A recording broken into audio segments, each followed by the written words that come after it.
വചനാഗ്നി വചനാഗ്നി ആത്മാവിൽ അഭിഷേക വചനാഗ്നി വചനാഗ്നി വചനാഗ്നി ആത്മാവിൽ അഭിഷേക വചനാഗ്നി ദേശങ്ങൾ രാജ്യങ്ങൾ ഗോത്രങ്ങൾ വംശങ്ങളെങ്ങും അറിയട്ടെ വചനാഗ്നി ദേശങ്ങൾ രാജ്യങ്ങൾ ഗോത്രങ്ങൾ വംശങ്ങളെങ്ങും പടരട്ടെ വചനാഗ്നി വചനാഗ്നി വചനാഗ്നി ആത്മാവിൽ അഭിഷേക വചനാഗ്നി വചനാഗ്നി വചനാഗ്നി ആത്മാവിൽ അഭിഷേക വചനാഗ്നി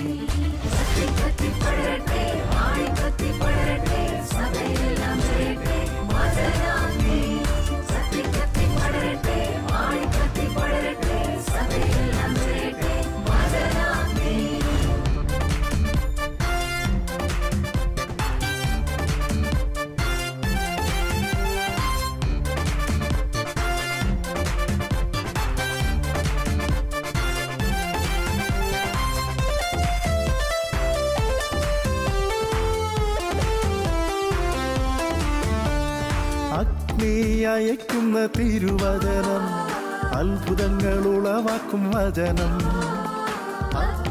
അയക്കുന്ന തിരുവചനം അത്ഭുതങ്ങൾ ഉളവാക്കും വചനം വിശ്വാസമേകുന്ന തിരുവചനം മാംസമായി തീർന്നൊരു ദൈവവചനം വിശ്വാസമേകുന്ന തിരുവചനം മാംസമായി തീർന്നൊരു ദൈവവചനം വചനാഗ്നി വചനാഗ്നി ആത്മാവിൽ അഭിഷേക വചനാഗ്നി വചനാഗ്നി വചനാഗ്നി ആത്മാവിൽ അഭിഷേക വചനാഗ്നി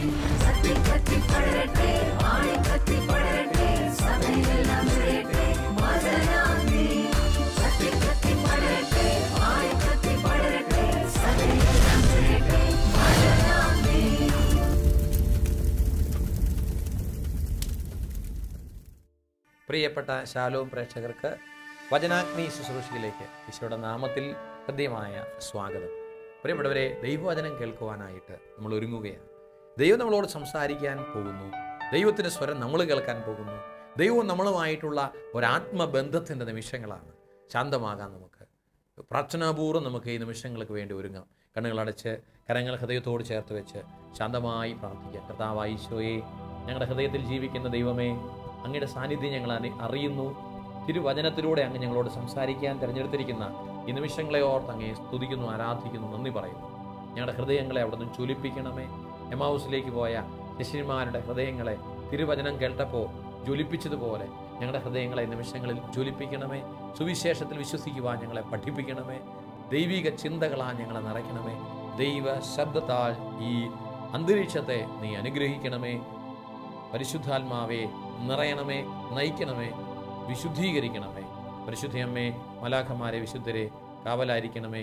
പ്രാർത്ഥനയായി കൂടെ ഉണ്ടാകണമേ. ആമേൻ.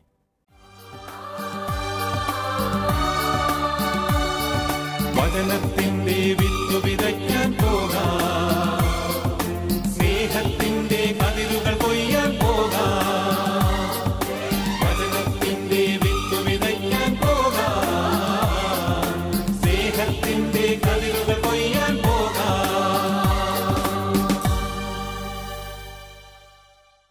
പ്രിയപ്പെട്ട സഹോദരങ്ങളെ, ഇന്ന് നമ്മൾ ധ്യാനിക്കുന്ന തിരുവചന ഭാഗം വിശുദ്ധ മർക്കോസ് എഴുതിയ സുവിശേഷത്തിലെ 1-ാം അധ്യായം 15-ാമത്തെ തിരുവചനമാണ്. സമയം പൂർത്തിയായി, ദൈവരാജ്യം സമീപിച്ചിരിക്കുന്നു. അനുതപിച്ച് സുവിശേഷത്തിൽ വിശ്വസിക്കും. അനുതപിച്ച് സുവിശേഷത്തിൽ വിശ്വസിക്കും.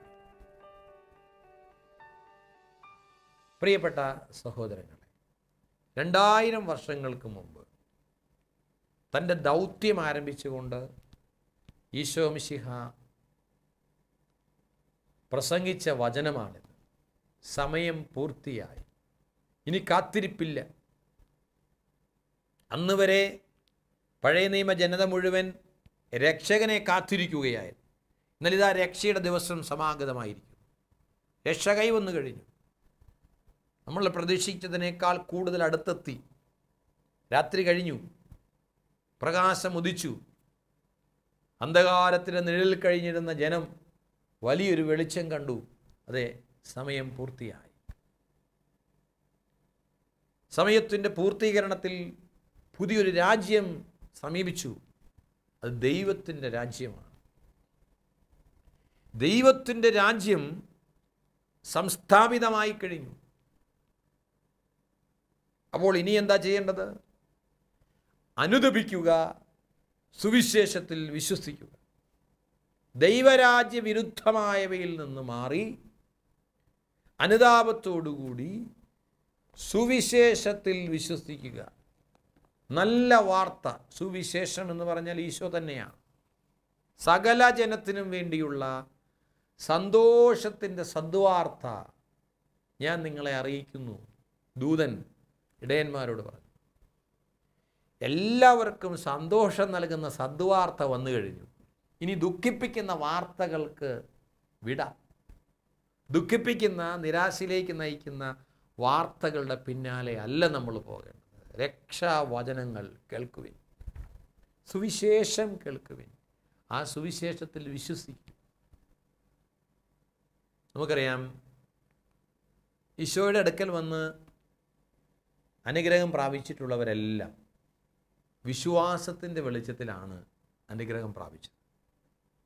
യേശുവിനെക്കുറിച്ചുള്ള കേൾവി അവരുടെ മനസ്സിൽ വിശ്വാസമായി രൂപാന്തരപ്പെട്ടു. അല്ലേ? പൗലോസ്ലീഹ പറയുന്നത് വിശ്വാസം കേൾവിയിൽ നിന്നും, കേൾവി ക്രിസ്തുവിനെക്കുറിച്ചുള്ള പ്രസംഗത്തിൽ നിന്നുമാണ്. ബൈബിളിൽ നമ്മൾ കാണുന്ന രക്തസ്രാവക്കാരി സ്ത്രീ 12 വർഷമായി രക്തസ്രാവം ബാധിച്ച് വളരെയേറെ ക്ലേശകരമായ അവസ്ഥയിലൂടെ അവൾ കടന്നു പോകുമ്പോൾ അവൾ യേശുവിനെക്കുറിച്ച് കേട്ടിരുന്നു. അവൾ കേൾവിയുണ്ടായി. കേട്ട കാര്യം, യേശു എന്ന സദ്വാർത്ത കേട്ടപ്പോൾ, യേശുവിനെക്കുറിച്ചുള്ള വിശേഷം കേട്ടപ്പോൾ അവൾ ഉള്ളിൽ ഒരു കാര്യം വിചാരിച്ചിരുന്നു.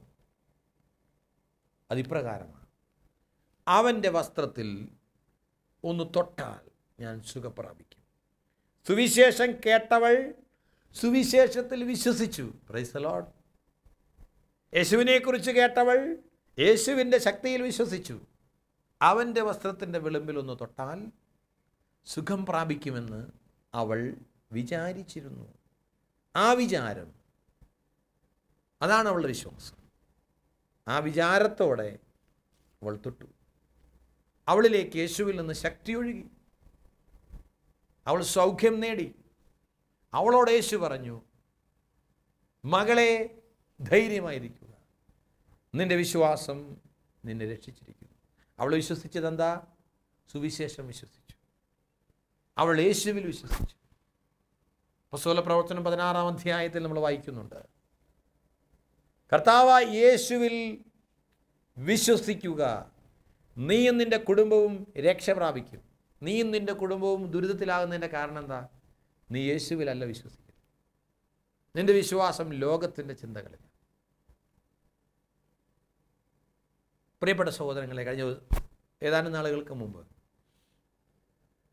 ഒരു സഹോദരൻ അദ്ദേഹത്തിൻ്റെ വീട് പുതുക്കിപ്പണിയുവാനായിട്ട് തീരുമാനിച്ചു. അദ്ദേഹത്തിന് കയ്യിലുള്ള സാമ്പത്തിക സ്ഥിതി അനുസരിച്ച് അദ്ദേഹം ഒരു വീടിൻ്റെ പ്ലാന് തയ്യാറാക്കി. ആ പ്ലാൻ പ്രകാരം പണിയാനായിട്ട് ഒരു കോൺട്രാക്ടറെ ഏൽപ്പിച്ചു. ഈ കോൺട്രാക്ടർ ഈ പ്ലാൻ പരിശോധിച്ചിട്ട് അദ്ദേഹം പറഞ്ഞു, ഇത് വാസ്തു കണക്കനുസരിച്ച് ശരിയല്ല. ഇന്ന മാറ്റങ്ങൾ വരുത്തിയാലേ വാസ്തു പ്രകാരം ശരിയാവത്തുള്ളൂ. ഈ സഹോദരൻ സുവിശേഷത്തിൽ വിശ്വസിക്കുന്ന ആളാണ്, വാസ്തുവിൽ വിശ്വസിക്കുന്ന ആളല്ല. അതുകൊണ്ട് തന്നെ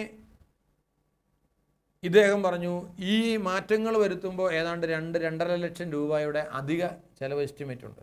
അത് മുടക്കാൻ എൻ്റെ കയ്യിലില്ല, അത് അധിക കടബാധ്യതയാവും. അതുകൊണ്ട് സൗകര്യങ്ങൾക്ക് വലിയ മാറ്റങ്ങളൊന്നുമില്ലല്ലോ, അതുകൊണ്ട് ഇത് തന്നെ പണിതാൽ മതി. അപ്പോൾ ഈ കോൺട്രാക്ടർ അദ്ദേഹവും ഒരു സുവിശേഷം അറിഞ്ഞ ക്രിസ്ത്യാനിയാണ്, ക്രിസ്തുവിൽ വിശ്വസിക്കുന്നവനെന്ന് അഭിമാനിക്കുന്ന ആളാണ്, വലിയ വിശ്വാസ ജീവിതത്തിൻ്റെ ഉടമയൊക്കെയാണ്. ഇദ്ദേഹത്തിൻ്റെ സമ്മർദ്ദം വർദ്ധിച്ചു വന്നപ്പോൾ ഈ സഹോദരൻ എൻ്റെ അടുക്കൽ വന്നു. പക്ഷേ എനിക്ക് വിശ്വാസമുണ്ട്, പക്ഷേ എന്നാലും ഈ സമ്മർദ്ദത്തിൻ്റെ നടുവിൽ ഒരു പുരോഹിതനോട് അഭിപ്രായം ആരായുന്നതിൻ്റെ ഭാഗമായിട്ടാണ് അച്ഛൻ എന്ത് പറയുന്നു, ഞാൻ എന്താ ചെയ്യണ്ടേ? ഞാൻ ഈ സഹോദരനോട് പറഞ്ഞു, നമ്മൾ വിശ്വസിക്കുന്നത് ഈ ലോകത്തെയും അതിലുള്ള സകലത്തെയും സൃഷ്ടിക്കുകയും പരിപാലിക്കുകയും നിയന്ത്രിക്കുകയും ചെയ്യുന്ന സർവശക്തനായ ദൈവത്തിലാണ്.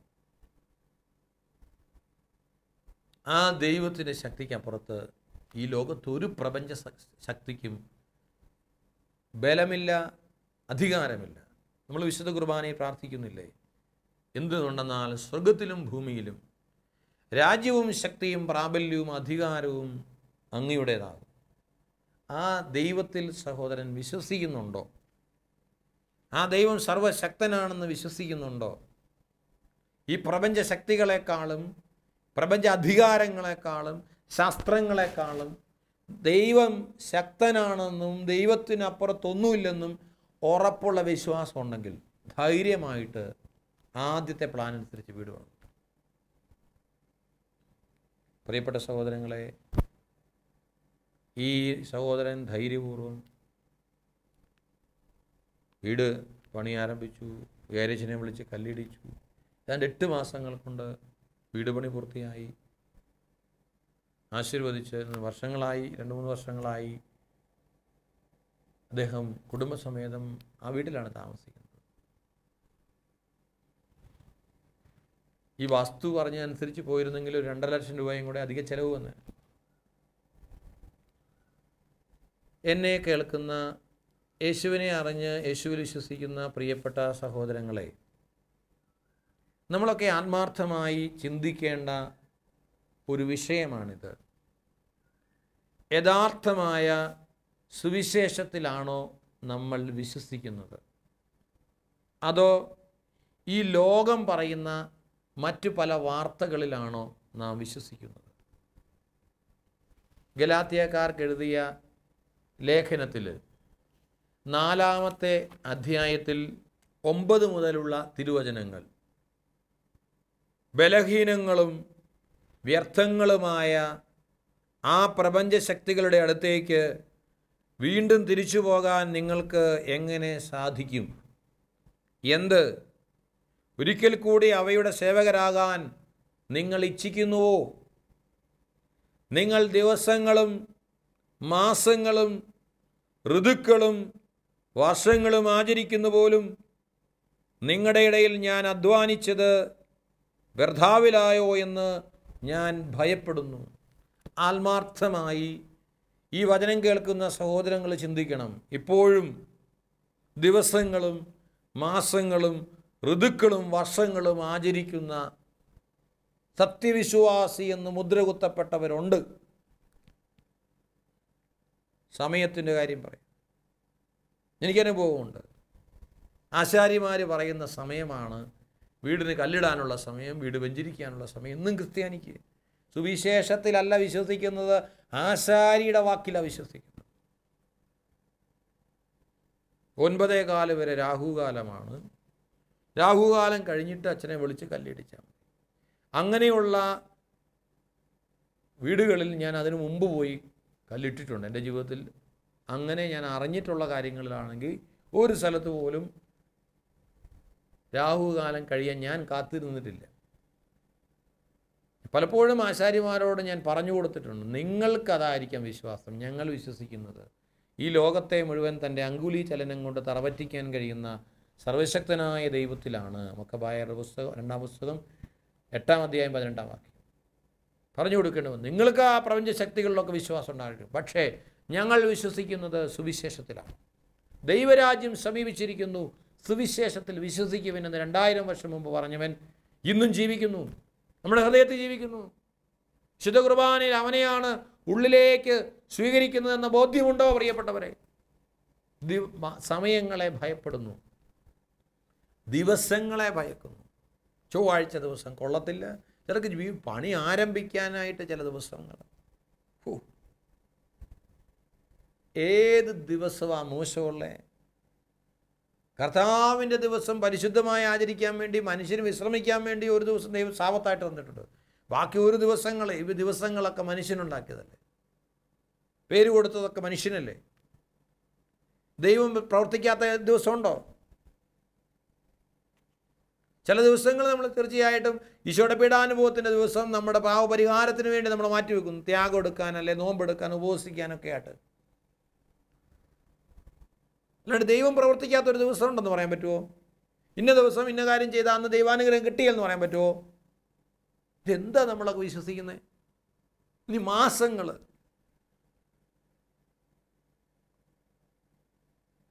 ഓരോ സ്ഥലത്തും ഓരോ മാസത്തിന് പ്രത്യേകതയാണ്. ചില സ്ഥലങ്ങളിൽ കർക്കിടമാസത്തിന് മുമ്പ് വീട്ടിൽ കയറി കൂടണം. കർക്കിടമാസമായ പിന്നെ വീട് പണികളോ ഒന്നുമില്ല. അയ്യോ, കർക്കിടമാസം പഞ്ഞമാസമാണ്. കഴിഞ്ഞ ദിവസം ഒരു സഹോദരൻ കുംഭമാസം ആകുന്നതിന് മുമ്പ്,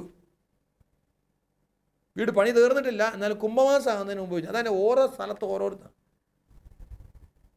ചിലർ കന്യമാസത്തിൽ കല്യാണം നടത്തിയില്ല. ഒരിക്കലും ഈ വിവാഹത്തിനൊക്കെ പാട്ട് പാടുന്ന, ഗാന ശുശ്രൂഷയ്ക്ക് പോകുന്ന, അതുകൊണ്ട് ജീവിക്കുന്ന ഒരു സഹോദരൻ ധ്യാനകേന്ദ്രത്തിൽ അവന് പതിവില്ലാതെ ഒരു സീസണിൽ മിക്കവാറും ശുശ്രൂഷകളിലൊക്കെ വരുന്നു. അവൻ പാട്ട് പാടാനൊക്കെ സഹായിക്കുന്നു, പ്രാർത്ഥിക്കുന്നൊക്കെ. ഞാനോട് ചോദിച്ചു, നിനക്കിനെ ഈ ദിവസങ്ങൾ തിരക്കൊന്നുമില്ല? അച്ഛാ, ക്രിസ്ത്യാനികൾ നല്ല വിശ്വാസമുള്ളവരല്ലേ, അതുകൊണ്ട് അവർ കന്യമാസം ആയതുകൊണ്ട് ഇപ്പോൾ കല്യാണമൊന്നും പരിപാടികളൊന്നുമില്ല, അതുകൊണ്ട് ഞാൻ ഫ്രീയാണ്. ഇതൊരു കഷ്ടമാണ് പ്രിയപ്പെട്ടവരെ. സുവിശേഷത്തിലല്ല നമ്മൾ വിശ്വസിക്കുന്നത്. ഋതുക്കളിലും സമയങ്ങളിലും കാലങ്ങളിലും മാസങ്ങളിലും ഒക്കെ വിശ്വസിച്ച് ഈ ലോകത്തിൻ്റെ ചിന്തയിൽ ജീവിക്കുകയാണ്.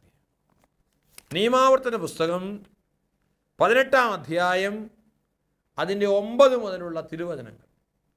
നിന്റെ ദൈവമായ കർത്താവ് തരുന്ന ദേശത്ത് നീ വരുമ്പോൾ ആ ദേശത്തെ ദുരാചാരങ്ങൾ നീ അനുകരിക്കരുത്.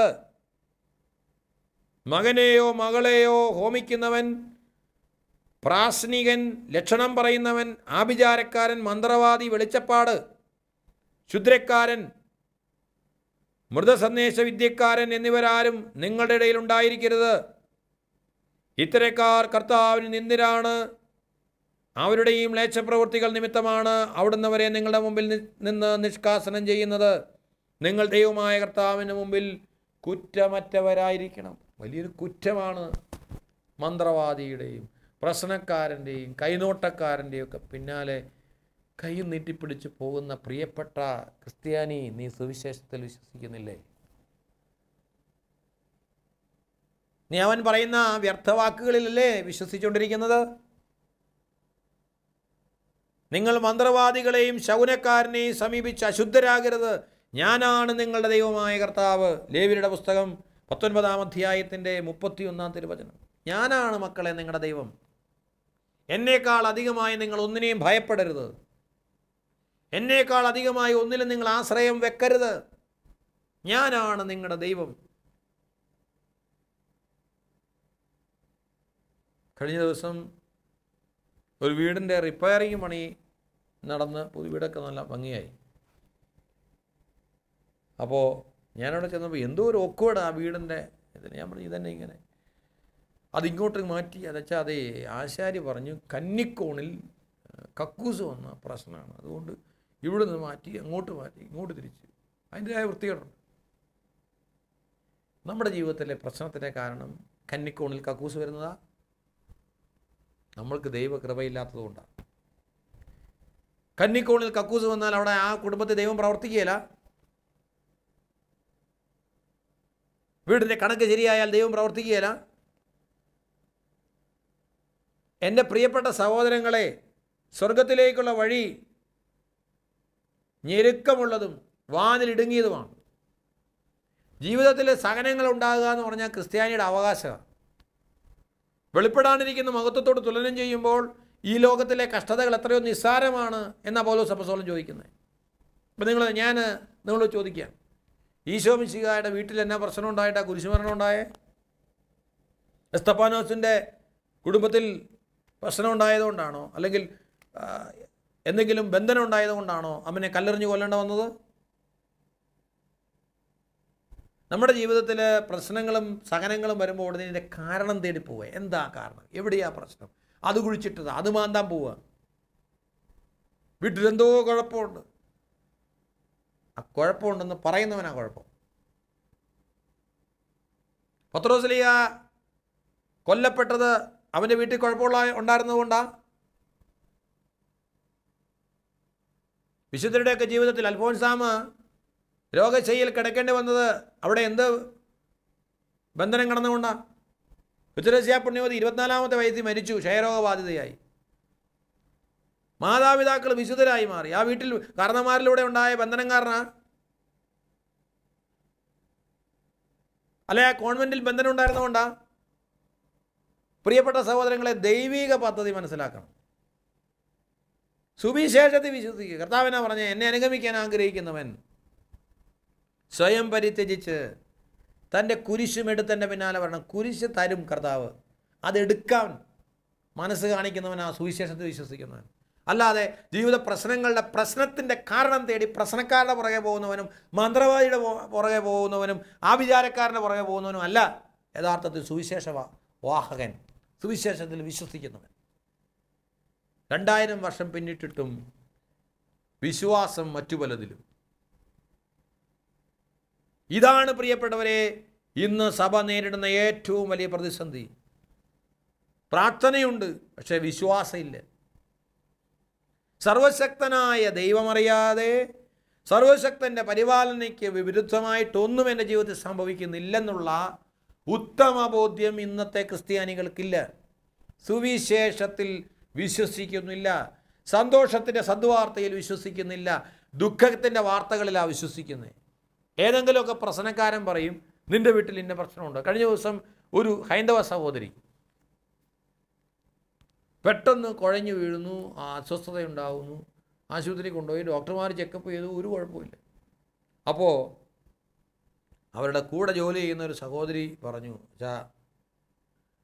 ഇത് വേറൊന്നുമല്ല, അവരുടെ വീട്ടിലെന്തോ പ്രശ്നം വെച്ചപ്പോൾ പറഞ്ഞു 3 മാസത്തിനുള്ളിൽ വീട്ടിലൊരു മരണം സംഭവിക്കും. അത് കേട്ടപ്പോൾ മുതൽ ആദി കയറിയിരിക്കുക. സുവിശേഷമല്ല, ആദി കയറുന്ന വിശേഷമാണ് വിശ്വസിച്ചിരിക്കുന്നത്. പിന്നെ എങ്ങനെ ശരിയാവും? അത് ഹൈന്ദവ സഹോദരി, ദൈവത്തെ കൂടുതൽ അറിയാത്ത ഒരാൾ. എന്നാൽ ഇതിൽ നിന്നും വലിയ വ്യത്യാസമൊന്നുമല്ല പല ക്രിസ്ത്യാനികളുടെ അവസ്ഥ.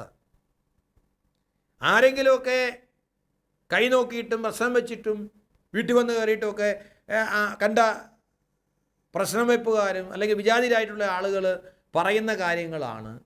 ഇവനെ സൂക്ഷിക്കണം കേട്ടോ. ചില കുഞ്ഞുങ്ങളെ നോക്കിയിട്ട് ചിലർ പറയും, ഇവൻ 18 വയസ്സ് വരെ കുഴപ്പക്കാരനായിരിക്കും. ഇത് കേട്ട അപ്പനും അമ്മയും 18 വയസ്സ് വരെ ഇവൻ കുഴപ്പക്കാരനായിരിക്കും എന്ന് ചിന്തിച്ചുകൊണ്ട് നീ ചിന്തിക്കുന്നത് തന്നെ നിനക്ക് വരുത്തി വെക്കും. അതുകൊണ്ട് പ്രിയപ്പെട്ട സഹോദരങ്ങളെ, സ്നേഹത്തോടെ ഈശോ 2000 വർഷം മുമ്പ് പറഞ്ഞ അതേ വചനം ഓർമ്മപ്പെടുത്തുകയാണ്. അനുദപിച്ച് സുവിശേഷത്തിൽ വിശ്വസിക്കുക. ഈ ചെറിയവരിൽ ഒരുവൻ പോലും നശിച്ചു പോകാൻ ആഗ്രഹിക്കാത്ത ദൈവം, തൻ്റെ ഏകജാതനെ നൽകാൻ തക്കവിധം ഈ ലോകത്തെ സ്നേഹിക്കുന്ന ദൈവം, സകലതും മനുഷ്യന് നന്മയ്ക്കായിട്ട് മാറ്റുന്ന ദൈവം, കഷ്ടതയുടെ അപ്പവും ക്ലേശത്തിൻ്റെ ജലവും തന്നാലും മറഞ്ഞിരിക്കാതെ കൂടെ നിന്ന് ഇടത്തോട്ടോ വലത്തോട്ടോ തിരിയുമ്പോൾ ഇതാണ് വഴി, ഇതിലേ പോവുക എന്ന് പറഞ്ഞ് നിൻ്റെ കൈപിടിച്ച് നടത്തുന്ന, നിൻ്റെ ചെവികളിൽ സ്നേഹം മന്ത്രിക്കുന്ന, സുവിശേഷം അറിയിക്കുന്ന ദൈവം നിന്നോട് ആവശ്യപ്പെടുന്ന ഒരേ ഒരു കാര്യം, നീ ഈ നല്ല വിശേഷത്തിൽ വിശ്വസിക്കുക. ഈ 73 പുസ്തകങ്ങളിൽ രേഖപ്പെടുത്തിയിട്ടുള്ള ദൈവീക പരിപാലനയുടെ പദ്ധതിയുടെ സ്വരത്തിൽ നീ വിശ്വസിക്കുക. ലോകം പറയുന്ന, അന്യമതക്കാർ പറയുന്ന, അന്യദേവാരാധകർ പറയുന്ന, ലൗകിക മനുഷ്യർ പറയുന്ന വ്യർത്ഥമായവയിൽ ദൈവയേത് വിശ്വസിക്കരുത്. സുവിശേഷത്തിൽ വിശ്വസിക്കുക, നിന്റെ ജീവിതം അനുഗ്രഹിക്കപ്പെടും. നമുക്ക് പ്രാർത്ഥിക്കാൻ പറയാം.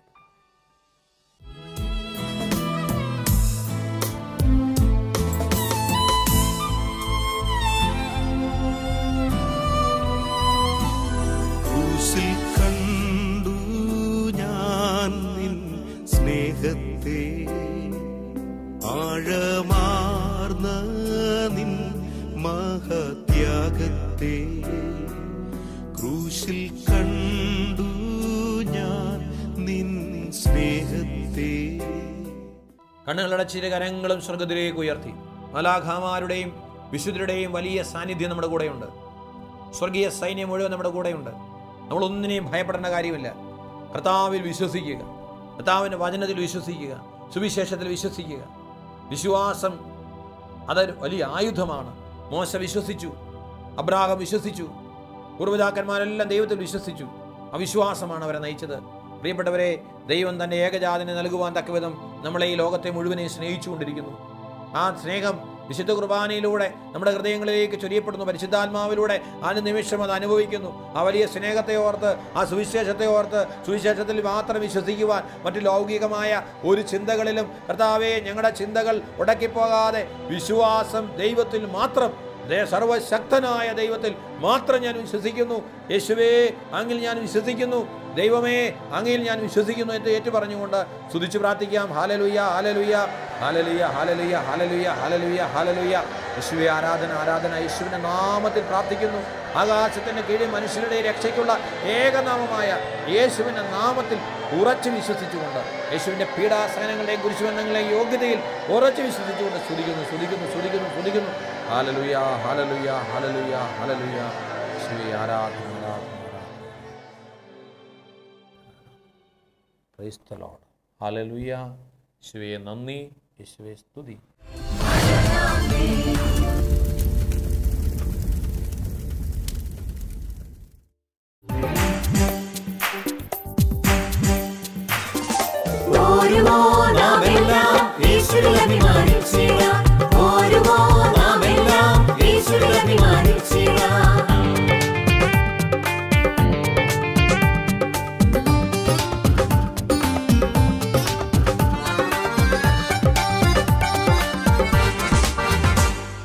നമ്മുടെ നാഥൻ ഒലിവുമലയിൽ അന്ന് നൽകിയ മിഷൻ ദൂത് തലമുറ തലമുറ കൈമാറി കെടാതെ ഞങ്ങൾ ഘോഷിക്കും, കെടാതെ ഞങ്ങൾ ഘോഷിക്കും.